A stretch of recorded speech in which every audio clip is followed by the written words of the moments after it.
Hi, I'm Christy. Today I want to talk about how Facebook protects our kids.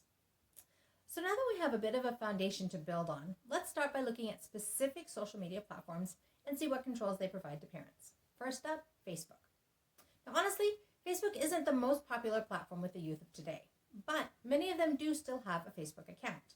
And, to me anyway, if they have an account, it needs to be set up to protect our loved ones the best we can, regardless of how often they get on it. Now, I've known that you can control, at least to some degree, how private your account is since I opened my account. And personally, I've kept my account reasonably locked down. Now, not as tight as it could be, but tight enough for me to feel safe. Now, unfortunately, I wasn't quite as careful with the boys' accounts.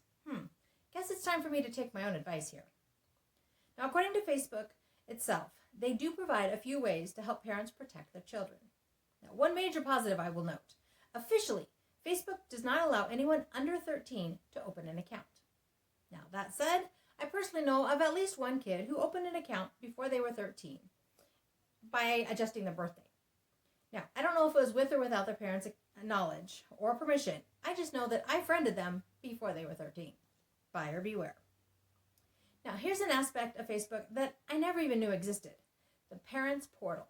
I've got a link to it over on the blog. That's at www.havenofhopeforme.com. This originally posted in January of 2021.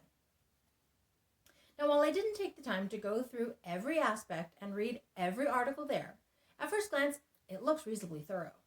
Privacy checkup and security checkup sections on the left-hand side take you directly to pages that contain step-by-step instructions on how to complete each item. The Get Digital section, which I've got a link to on the blog, takes you to another page that then includes a link to the resources for parents and caregivers. Again, there's a link over on the blog. I also like that they have a bullying prevention hub section. Once again, there's a link on the blog. Facebook recently created Messenger Kids. From what I can tell, it's a standalone messaging app with very strong parental controls. It's designed for kids who are 6 to 12 years old with parental and expert input. But there are many parents and child advocates who really think that this app should be closed down completely. You can find more about it at this link that I've got over on the blog. Once again, that's at www.havenofhopeforme.com. This is from January of 2021. So looking up what types of safeguards and controls that Facebook offers, I found several articles. The first one that I found is from Screen Time Labs. Once again, link on the blog. Yes, this links to the app that I talked about last week. The article is a bit older, from 2019, and it's pretty brief. But I think it still provides a good primer on what kinds of controls that Facebook offers. I especially appreciated the reminder that the privacy settings they talk about in the article can be changed by the account holder at any time.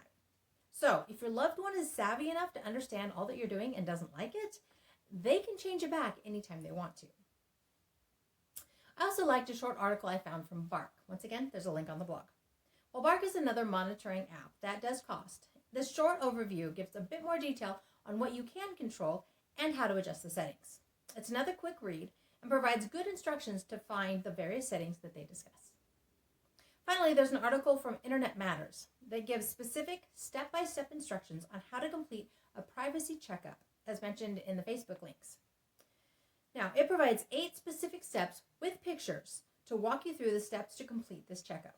Now, a nice bonus is that they offer this as a printable PDF that you can download without giving them your email even, by clicking the download PDF link. So where does this leave us? While these articles are really designed for children and younger teens, our loved ones are no longer children. But most of them don't function anywhere near adult level. And many of them are not able to place safeguards or to put safeguards in place to protect themselves online. Now, I believe, and you're free to disagree with me, but I believe that this means we need to put guardrails in place to protect them. My goal is to use something similar to what I believe AJ would put on himself if he were able to think things through for himself. Or, put another way, I try to put controls on AJ that are appropriate for his developmental level. But I seek to do it respectfully and in line with what I think he would choose for himself, were he able to understand everything that I look at. So yes, the level of security I look for does usually look more like something I would expect to see on a child's account. For social media, it might be more of a younger teen level.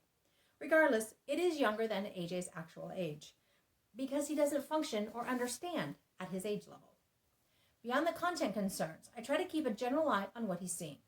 Since the pages he's liked, and most of what I've seen, falls into the acceptable to me category, and doesn't appear to be dangerous, I don't tend to be overly concerned.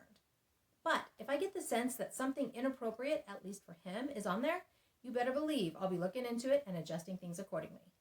Fortunately, he seems to be pretty smart, or to be making reasonably smart choices, so it hasn't been a major issue for us. Hopefully, he'll continue on this path. So where does that leave you? Here's a few things I think are important. First, remember that Facebook requires all account holders to be at least 13. Now, they don't do much to confirm this is a fact, and while this wasn't a major concern for us, it is something to be aware of. Personally, I think that requiring your loved one to accept your friend request and not block you from seeing anything that they post is also a reasonable parameter. It's one way that you can help monitor the account without having to be on your child's device regularly to do that. Third, remember that we're not going to be able to have complete control over what comes into their news feed or account. Now, while I would love to have that kind of control, it's just not realistic. And finally, teaching our loved ones to self-monitor is the wisest way we can teach them to protect themselves. Now, we can teach them to ask for help if they don't understand something. Yes, for many of our loved ones, we can't rely solely on their self-advocacy. But it may be one important step we can take to help them lead a little bit more independent life. So my question for you this week is this. Do you use any parental controls on Facebook? I'd love to hear your thoughts. You can leave me a comment below, or once again, you can leave me a comment over on the blog. That's at www.havenofhopeforme.com. This originally posted in January of 2021. I'm enjoying watching AJ navigate Facebook safely so that I can continue to say that life is good and there is never a dull moment.